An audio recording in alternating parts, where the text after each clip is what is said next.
Apalagi ketika Allah Subhanahu wa taala menguji kita dengan masuknya kita di bulan Ramadan, sementara kita mungkin belum bisa mendekati masjid-masjid Allah Subhanahu wa taala, disebabkan karena virus COVID-19 yang sedang menyebar sekarang.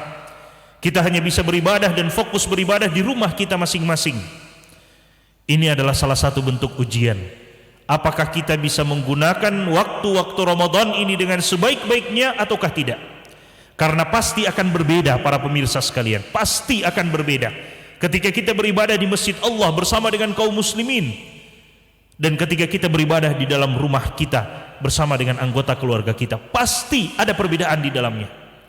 Pasti suasana hati kita akan berbeda ketika kita bisa membaca Al-Quran bersama dengan kaum muslimin di masjid Allah Subhanahu wa ta'ala, ketika kita bisa beribadah dengan mereka, ketika kita bisa sholat tarawih dengan mereka misalnya. Ada perasaan berbeda ketika itu kita laksanakan di rumah bersama dengan keluarga kita.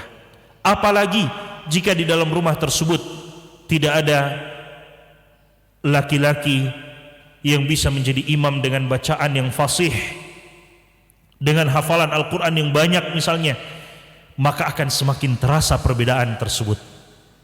Namun apakah semua itu menghalangi kita dari beribadah kepada Allah Subhanahu wa taala?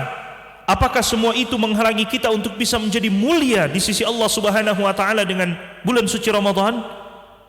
Tidak, para pemirsa sekalian, kaum muslimin dan muslimat dimanapun anda berada, jangan jadikan alasan kita berdiam di rumah untuk kemudian kita tidak mendapatkan dan meraih kemuliaan di sisi Allah Subhanahu wa taala dengan bulan suci Ramadan.